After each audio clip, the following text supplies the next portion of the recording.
ডন Carlo Ancelotti, তোমার Neymar জন্মের আগে থেকে তোমার কোচিং ক্যারিয়ার 1992 থেকে, সেই যে শুরু করলা 1992 সালে, প্রায় 30 বছরের উপরে সময় ধরে তুমি কোচিং ক্যারিয়ারে আছো। বড় বড় club Real Madrid, PSG, Napoli থেকে শুরু করে এর থেকেও আরও বড় বড় ক্লাবের কোচিং তুমি করালা।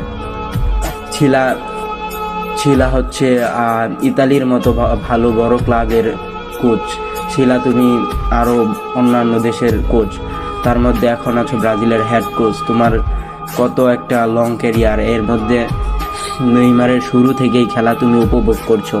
নেইমারের সেই 2007 থেকে শুরু করে 2010-এ সান্তোস, 2014-এ বার্সেলোনায় অসাধারণ পারফরমেন্স, 2017-এ রেকর্ড দামে পিএসজির হয়ে সেল, 2023-এ আল হিলালের হয়ে বুড়ো বয়সে অনেক রেকর্ড দামেই সেল।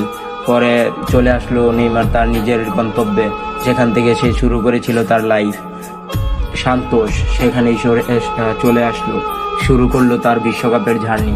মধ্যে ছিল নানা আশঙ্কা, নানা সংকট, তারপরেও তিনি এইসবকে পাত্তা দেয়নি।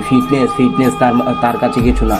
আর ফুটবল খেলাটা যতটা ফিটনেসের, ততটাই হচ্ছে নিজের ভিতরে একটা মানে আগ্রহ আর একটা আছে, ওইটার উপরে, স্পৃহার উপরে নির্ভর করে। এটা মানা যায় যে ফিটনেসটাও গুরুত্বপূর্ণ, তবে স্পৃহা না থাকলে ফিটনেস কিছুই না। অনেক ভালো ভালো ফিটনেসওয়ালা লোকও তো পড়ে রয়েছে, তারা তো পারছে না। বিষয়টা হচ্ছে এমন যে আমি বলছি না নেইমারকে নিতে, আমরা ব্রাজিল ফ্যানরা আমরা নেইমারের খেলা অবশ্য দেখছি যে কেমন খেলছে, তার আগের কেরিয়ারগুলো সকল কিছু বিবেচনা করলে তিনি ম্যাচ যদি নাও খেলতে পারেন ভালোভাবে, তাকে টিমে রাখাটা সর্বোচ্চ মানে মার্কেটিংয়ের জন্য হইলেও নেইমারকে ব্রাজিল টিমে রাখা উচিত। কারণ নেইমার যদি ব্রাজিল টিমে থাকে, ব্রাজিল টিমের যে মার্কেটিংটা হবে সেটা 100-এর মধ্যে 70% বেশি হবে। আর যদি নেইমার উইথাউট নেইমার থাকে, তাহলে হচ্ছে গিয়া ব্রাজিল টিম 30% মার্কেটিংও করতে পারবে না। তাদের খেলা অত একটা মনোযোগ দিয়ে দেখবেও না দর্শক। কারণ এই যে এই কিছুদিন ম্যাচটা যে চললো 2023 সাল থেকে উরুগুয়ের সাথে নেইমার যখন ইনজুরি হলো, তারপর থেকে শুরু করে ব্রাজিলের ম্যাচ হয়তো বা ব্রাজিল ফ্যান ছাড়া অন্য কোনো দল দেখে না ঠিক মতো, কিন্তু এর আগে অন্যান্য দলের সাপোর্টার লোকগুলাও মানে তার খেলাগুলো উপভোগ করার জন্য আপাতত ব্রাজিলের খেলাটা দেখতো, যেটা এখন আর হয়ে ওঠে না।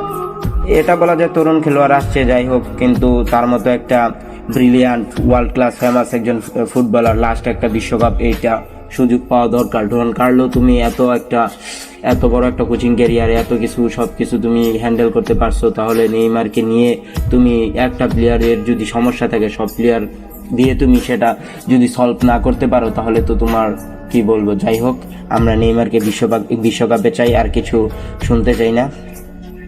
একটাই কথা, নেইমার 26 বিশ্বকাপ খেলবে।